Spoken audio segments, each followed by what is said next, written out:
അമേരിക്കയിലെ ഭീകരാക്രമണവും ഡയാന രാജകുമാരിയുടെ മരണവും ഒക്കെ തന്നെ മുൻകൂട്ടി പ്രവചിച്ചു എന്ന് പറയപ്പെടുന്ന ഫ്രഞ്ച് ജ്യോതിഷിയും ഭിക്ഷക്കരനുമായിട്ടുള്ള നോസ്ട്രാഡാമസിൻ്റെ പ്രവചനങ്ങളാണ് പിന്നെ വീണ്ടും ചർച്ചയാകുന്നത്. ഓരോ ഘട്ടത്തിലും നോസ്ട്രാഡാമസിൻ്റെ ഓരോ പ്രവചനങ്ങളും ചർച്ചയാകാറുണ്ട്. അത് ഫലിച്ചുവെന്നും അത് കൂടുതൽ സാമ്യതയോടെ പൊരുത്തപ്പെട്ടു എന്ന രീതിയിലും ഒക്കെ തന്നെ വ്യാഖ്യാനങ്ങൾ വരാറുണ്ട്. ലോകം ഇന്ന് കടന്നു പോകുന്ന ആഗോള പ്രക്ഷുബ്ധതകൾക്കിടയിൽ നോസ്ട്രാഡാമസിൻ്റെ 500 വർഷത്തിലധികം പഴക്കമുള്ള പ്രവചനങ്ങൾ സോഷ്യൽ മീഡിയയിൽ തരംഗമാകുന്നുണ്ട്, അതിവേഗം വൈറലാകുന്നുണ്ട്. അതിനുള്ള കാരണവും ഏറെ വ്യക്തമാണ്. 1555 അദ്ദേഹം എഴുതിയ ലെസ് പ്രൊഫറ്റീസ് എന്ന പുസ്തകത്തിൽ പരാമർശിക്കുന്ന തേനീച്ചക്കൂട്ടം എന്ന വാക്ക് ഇപ്പോഴത്തെ ഗൾഫ് യുദ്ധവുമായി ബന്ധപ്പെട്ടാണ് പശ്ചിമേഷ്യയിൽ ഉണ്ടാകുന്ന സാഹചര്യങ്ങളെ, ഇറാൻ അറബ് രാജ്യങ്ങളെ ആക്രമിക്കുന്നതിൻ്റെ ഒരു സൂചനയായി തന്നെയാണ് അദ്ദേഹത്തിന് അനുയായികൾ വ്യാഖ്യാനിക്കുന്നത്.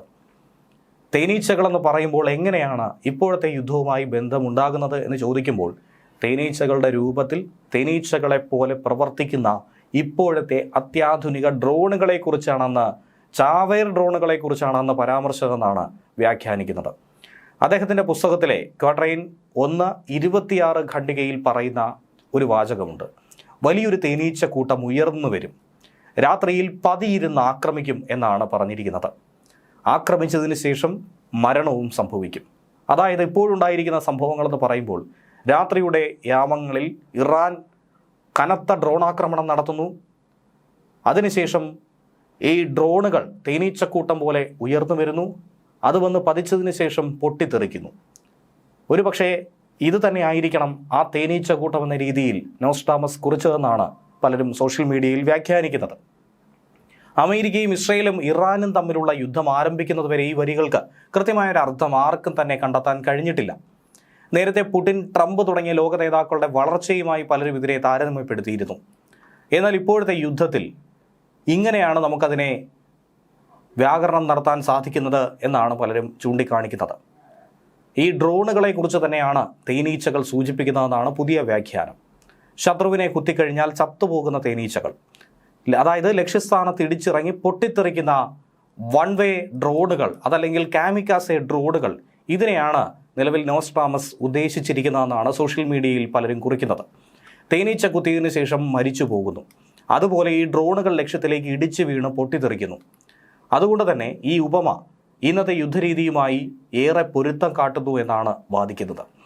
ഇറാൻ അമേരിക്ക സംഘർഷത്തിൽ ഡ്രോണുകൾക്ക് ഏറെ പങ്ക് വഹിക്കുന്നുണ്ട്. അത് യാഥാർത്ഥ്യമാണ്. ഡ്രോണുകൾ ഉപയോഗിച്ചുള്ള യുദ്ധമാണ് ഇപ്പോഴത്തെ കാലഘട്ടത്തിൽ നാം കാണുന്നതും. അമേരിക്കയുടെ ആദ്യത്തെ കാമിക്കാസെ ഡ്രോൺ യൂണിറ്റ് ആയിട്ടുള്ള ടാസ്ക് ഫോഴ്സ് സ്കോർപിയോണിൻ്റെ ഭാഗമായിട്ടുള്ള ഡ്രോണുകളാണ് അമേരിക്ക ഉപയോഗിക്കുന്നത്.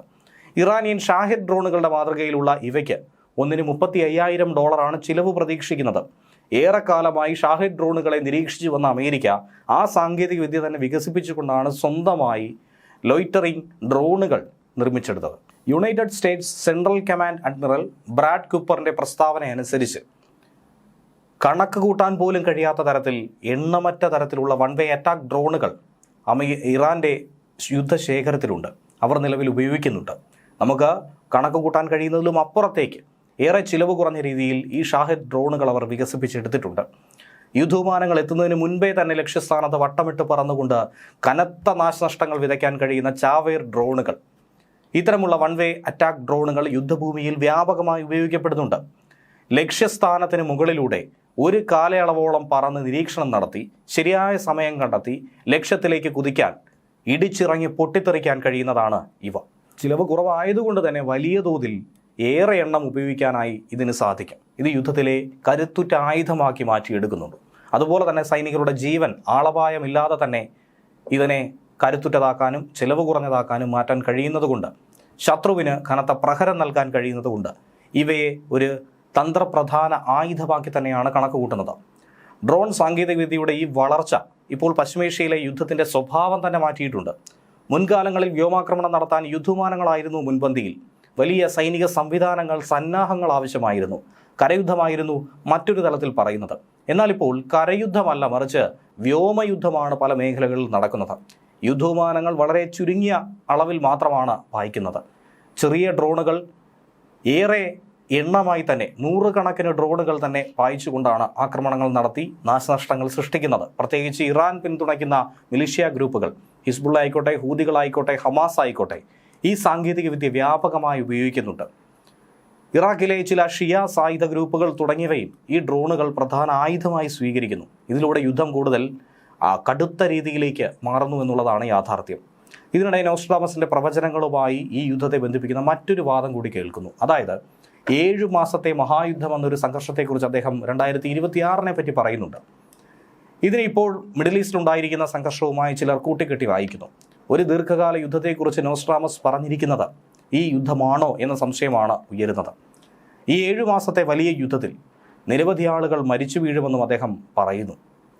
ഈ Qatar, Kuwait, Bahrain, Saudi Arabia തുടങ്ങി ഗൾഫ് രാജ്യങ്ങളിലെ അമേരിക്കൻ സൈനിക താവളങ്ങൾക്ക് നേരെ ഇറാൻ നടത്തുന്ന ഈ ആക്രമണവും ഇതുമായി കൂട്ടിക്കെട്ടി വായിക്കുന്നുണ്ട്. ഈ സാഹചര്യത്തിൽ യുദ്ധം കൂടുതൽ വ്യാപിക്കാനുള്ള സാധ്യത ഉയരുന്നുവെന്നാണ് പ്രതിരോധ വിദഗ്ധരും പറയുന്നത്.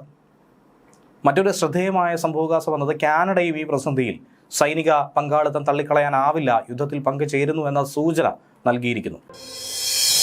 മലയാളി വാർത്ത plus, like, share and subscribe.